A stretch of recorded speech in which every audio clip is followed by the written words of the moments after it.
We were standing around, there was about 20, 25 people here. Returning to the scene of the crime, Dennis Horak was here in his brother's Toronto backyard on vacation when he learned this summer the Saudis had expelled him as ambassador. Did you think that was a joke? Well, at first we thought, because it was on Twitter. It's not the way these things are normally done. Twitter. This is where the problems began. It was August when Ottawa issued this tweet urging the immediate release of women's rights activists. As was routine, it was translated into Arabic and sent out from the Canadian Embassy in Riyadh. The Saudis were furious. Twitter diplomacy. The tweet wasn't Horak's idea. No one asked his opinion, and he says he wouldn't have advised it. To sort of drop a tweet, as we did, in a vacuum with no bilateral relationship really to speak of. It's not effective, and it has repercussions.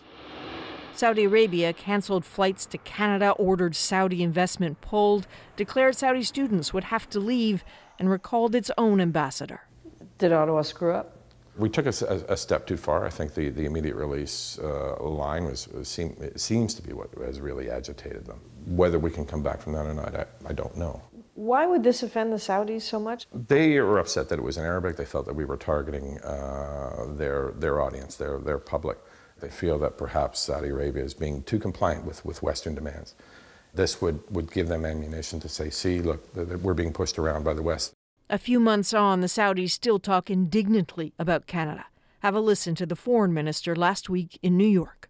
You can talk to us about human rights anytime you want. We'd be happy to have that conversation like we do with all of our allies. But lecturing us? No way. Not going to happen. He's right. I mean, the Americans issue, the State Department issues a human rights report every year. The British Parliament does. But again, they both have very strong relationships with Saudi Arabia. And so it can survive some of those public dressing downs in a ways that we were more vulnerable to. Rather than back down, Canada has owned its tweet, its frost with Saudi Arabia. While no other nations have come to this country's defense, human rights groups have. And Horak finds that telling.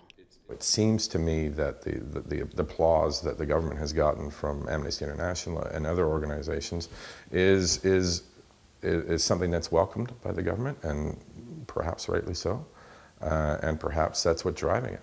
Is that worth as much as a relationship with Saudi Arabia? Is that a good trade-off? In my view, no. What was your conversation like with the minister after this happened? I haven't spoken to her. Did she not take the call, or did you not make the call? I just didn't speak to her. I spoke with her staff, and I was there a couple of days after as we were trying to assess the impact. But no, I didn't speak personally to the minister or the prime minister. If he did have that conversation, he might say his criticism isn't political, because he was also thrown out of his post as Canada's ambassador to Iran after Stephen Harper's Conservative government cut ties with the nation. When I was in Iran and in Saudi, that engagement, whether we like them or not, whether we like what they're doing or not, is really not the issue. If you want these changes to happen, if you want to have your voice heard, you have to engage them. Toronto is home now for Horak and his wife. Writing, analysis may be his destiny. He doesn't expect to be advising anyone about Saudi Arabia. Anybody who's going to want to do business in Saudi Arabia is not going to be putting me on a board or putting me as an advisor. I mean, the business side would have been nice, but I'm going to be the skunk at that party. Persona non grata is the official term. Skunk at the party, that'll do, though. So, Adrian, let's look at a couple of issues kind of brought up by this whole story. First of all, what about the women's rights activists who were mentioned in that tweet? Well, he knows them well. Dennis Horak says he doesn't think the tweet hurt them. They're still in jail, though. It's hard to say what's happening, though, and that's sort of his point. Because Canada really doesn't have eyes on the situation right now, it's really difficult to assess what's going on with them, and that's what you lose when you do this. And of course, a big story looming over this, the Saudi journalist Jamal Khashoggi, and when you did this interview, the news hadn't yet kind of broken that some people believe that he may be dead. That's right. There is a bit of an update about him, though, right now. The UN High Commission for Human Rights has weighed in on the mystery of Khashoggi.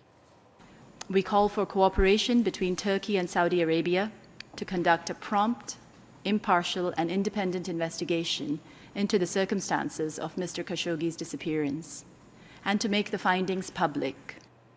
So Jamal Khashoggi entered the Saudi consulate in Istanbul last Tuesday, has not been seen since. Today, Turkey's state-run television released an image that apparently shows Khashoggi going into the consulate, and there are reports that Turkish staff at the consulate were suddenly given the day off.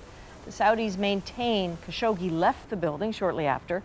Turkey's foreign ministry says a search will be conducted there.